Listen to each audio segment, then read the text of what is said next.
Atenção, pessoal! Grave reviravolta na revisão da vida toda. O ministro Cristiano Zanin voltou atrás no seu posicionamento. O ministro indicado pelo Lula em fevereiro de 2025 havia mesmo cassado até sentenças contra a decadência, ou seja, ele falou, o juiz não pode nem aplicar a decadência, porque a decadência pode ser revista pela instância superior. Mas, depois do dia 10 de abril, tudo mudou, e o ministro Cristiano Zanin mudou seu entendimento e agora está definitivamente a favor do INSS. O que eu digo? No Zanin, ele votou contra a revisão da vida toda? Votou. Mas, quando ele julgava as reclamações constitucionais, ele estava sendo, entre aspas, um bom perdedor. Ele sabia que a tese havia sido vencedora a favor dos aposentados e ele estava cassando as decisões dos juízes que eram contra a revisão da vida toda. Afinal, o STF falou uma coisa e o juiz estava julgando contra. Mas, depois do dia 10 de abril de 2025, depois dos segundos embargos de declaração, ele passou a apresentar outro tipo de decisão e a gente vai ver tudo isso aqui, tá bom, pessoal? Então, esse vídeo é informativo, não substitui a orientação do seu advogado. É o seu advogado que está olhando o seu processo, tá certo, pessoal? Então, você precisa perguntar para o seu advogado. Se ele falar que tem revisão, tem revisão. Se ele falar que acabou a revisão, acabou a revisão. E uma reclamação constitucional não altera o que foi decidido nas ADIs. Seja uma reclamação constitucional contra ou a favor, isso não altera o que foi decidido nas ADIs. E, se nada for feito, né, pessoal, a gente sabe para onde está indo o direito dos aposentados. Então, feitas essas ressalvas, já apresento aqui essa ação de fevereiro de 2025. Presta atenção rapidamente, ó, não vou ler tudo para não te cansar, para não ficar juridiquês na sua cabeça. Vamos direto ao ponto aqui. Nesse caso, um juiz de Fortaleza, né, decidiu contra o processo do aposentado. Por quê?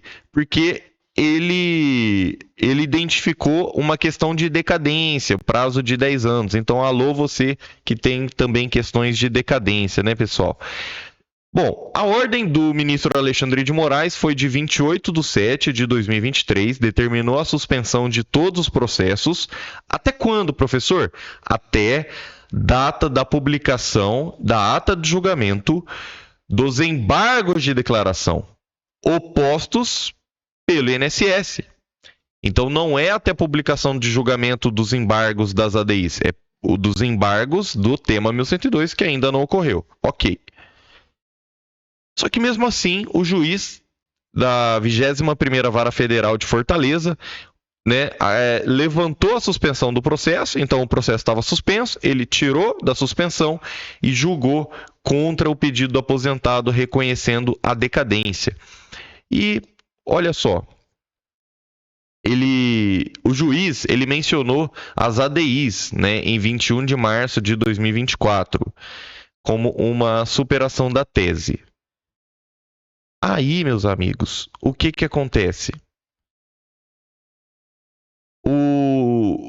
Ele alega, né, o juiz aqui entendendo que, segundo a jurisprudência atual, a tese da revisão da vida toda não tem guarida no sistema jurídico brasileiro e que foi proferida a decisão das ADIs com um julgamento com efeitos gerais e vinculantes em relação aos demais órgãos do Poder Judiciário. Só que aqui, pessoal, o Zanin, ele não nega o julgamento das ADIs. Só que olha só, agora o Zanin começa a falar. Nesse contexto, houve evidente desrespeito à decisão paradigma, à decisão modelo, porquanto a autoridade reclamada tratou exatamente do que será examinado pelo plenário desta corte quando julgar o tema 1102. Então o Zanin está falando assim, o juiz ele não pode nem reconhecer a decadência. Por quê? Porque isso vai ser discutido no tema 1102.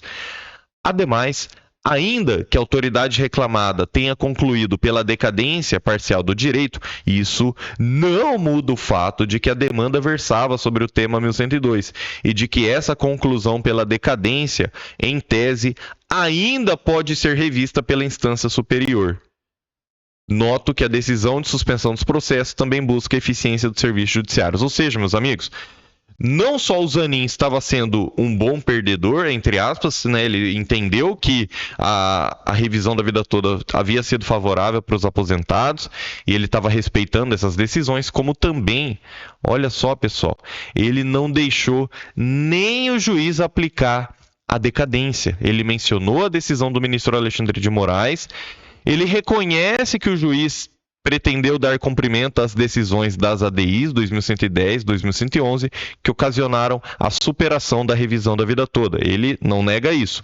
Mas ele falava aqui, ele trouxe várias decisões e falou que o próprio Alexandre de Moraes reafirmou a necessidade da suspensão dos processos, mesmo após o julgamento das ADIs. Então ele julgou procedente para cassar a decisão reclamada, ou seja, anular essa sentença e manter suspenso até a publicação dos embargos de declaração no recurso extraordinário, no tema 1102.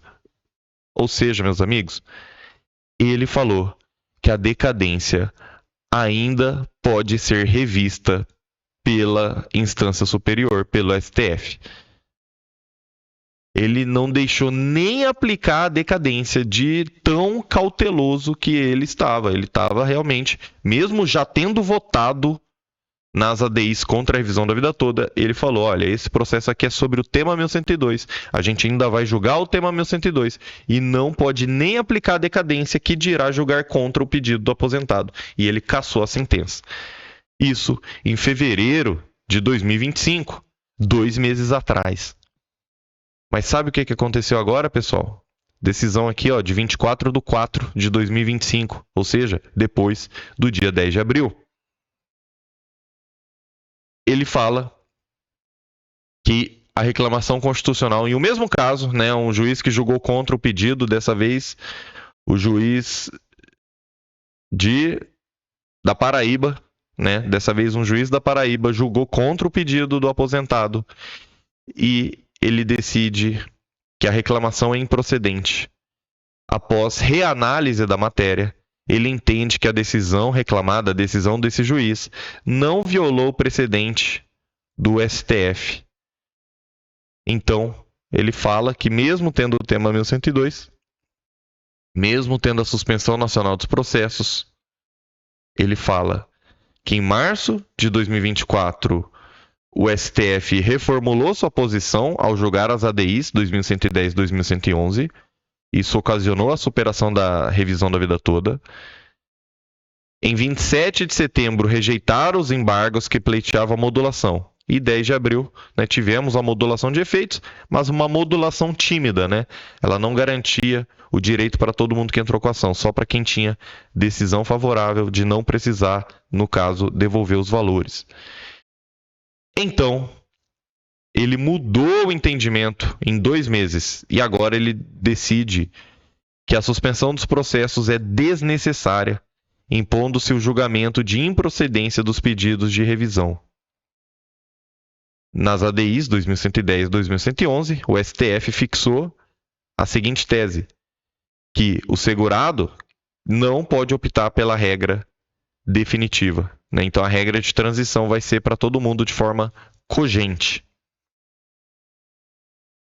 E aqui ele fecha a porta, né? Lembrando que é uma decisão sozinho, assim, é uma decisão individual, mas que mesmo assim mostra como ele está votando. E antes ele estava votando, mesmo já tendo votado contra a revisão da vida toda nas ADIs, na reclamação constitucional, quando ele pegava o seu processo individualmente, ele estava defendendo a suspensão dos processos. Mas agora, não. Agora, ele entende que encontra exaurida a eficácia da ordem cautelar. Ou seja, aquela ordem de suspensão dos processos não tem mais motivo para permanecer suspensos, uma vez que foi superada a tese, conforme a manifestação do plenário do STF, nas ADIs 2110 e 2111. Então, a decisão de suspensão nacional dos processos não é um paradigma apto a abrir uma reclamação constitucional. Ele fala que a livre tramitação dos processos prestigia o direito à razoável duração do processo. Isso aqui, para mim, respeitosamente falando, é dar risada da cara do aposentado, que está esperando desde 2019, com a decisão do STJ, está esperando desde dezembro de 2022, e agora querem acelerar os processos, só que é acelerar para acabar com o seu processo, o que é um absurdo. Então, depois do julgamento, ele entende que é possível julgar os processos que envolvam o tema 1102 sem necessidade de aguardar os embargos de declaração. Ele observa que ele já se manifestou pela procedência das reclamações, mas evoluiu, entre aspas, o entendimento e passou a decidir de forma improcedente. Meus amigos, a revisão da vida toda caminha para realmente um caminho nebuloso, um caminho escuro. Segurança jurídica está indo para o ralo. Mas como diz o Medeiros, estamos respirando por aparelhos, mas enquanto houver oxigênio, haverá luta. Ele falou na nossa palestra, né, que já foi para a UTI 3 vezes e pediu para a esposa, falou, não deixa desligar os aparelhos, porque eu vou voltar. E assim como a luta não acabou na revisão da vida toda, mas a gente está vendo uma loteria jurídica, né?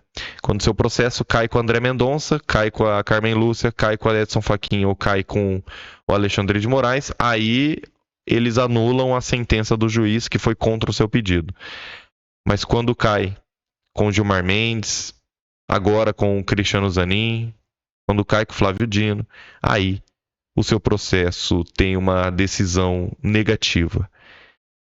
O que a gente precisa? Ao meu ver, se você acredita que acabou, tranquilo, respeito a sua opinião. Depois do dia 10 de abril de 2025, as nossas esperanças estavam depositadas na modulação de efeitos.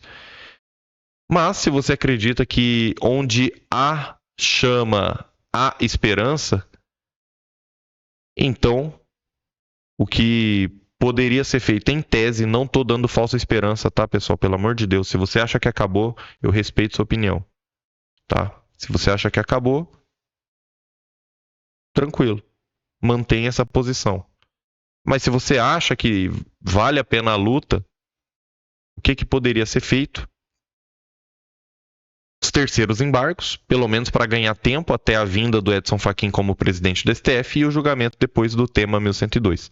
O problema é que o Barroso ele está acelerando o processo para julgar enquanto ele ainda é presidente. E sobre como ficou a revisão da vida toda, processualmente falando, eu já fiz um vídeo num panorama geral, fiz um vídeo ali na frente, no deck, na Avenida Paulista, no nosso escritório, né, e também vou fazer um vídeo processualmente falando, tá bom? E aqui a gente vê uma reviravolta contra os aposentados do Zanin. O Zanin já tinha votado contra, isso a gente já sabia. Só que na reclamação constitucional, olha só, em fevereiro de 2025 ele anulou até a sentença de decadência. Ele defendeu o aposentado falando que nem a decadência poderia ser aplicada, porque poderia ser revista pelo STF. Mas aí, depois desse último julgamento, do dia 10 de abril, realmente as coisas ficaram difíceis. E da minha parte, eu vou continuar lutando, mas sem falsas esperanças. Não conta com esse dinheiro, não conta com esses atrasados. Para ter precatório, para ter RPV, precisa de trânsito em julgado no seu processo. E isso ainda a gente viu que não ocorreu. Então, vamos continuar lutando? Vamos, vai ser uma honra. Vamos para a via legislativa, vamos no projeto de lei? Vai ser uma honra poder te representar. Eu tenho fé, eu tenho esperança e eu batalho muito por vocês. Meu compromisso, acima de tudo, é com a verdade. E a verdade é que está difícil para os aposentados, meus amigos. Mas, se você é dessa tese que, enquanto há um pouco de oxigênio, ainda estamos respirando, ainda estamos lutando, então Eu te convido a continuar nessa luta. Se você acha que acabou, eu respeito a sua opinião, de verdade, porque realmente tá difícil. Tá difícil. Então, se inscreva nesse canal para a gente continuar lutando, para pelo menos você continuar se mantendo informado. Eu quero que Deus te abençoe profundamente em todos os aspectos da sua vida, na saúde, no aspecto financeiro. E que Deus coloque também a luz sobre a cabeça desses ministros, para que eles possam ver que o aposentado contribuiu antes de 94 e para que esse dinheiro seja incluído no cálculo do seu benefício, ou a nova tese que estamos trabalhando para que esse dinheiro seja devolvido. E se for preciso fazer lei para isso, a gente vai fazer. Se for preciso entrar no Congresso Nacional, se for preciso entrar na Câmara dos Deputados, a gente vai para cima. Onde for preciso, eu conto com o seu apoio. Que Deus te abençoe grandemente. Obrigado por estar aqui e até a próxima.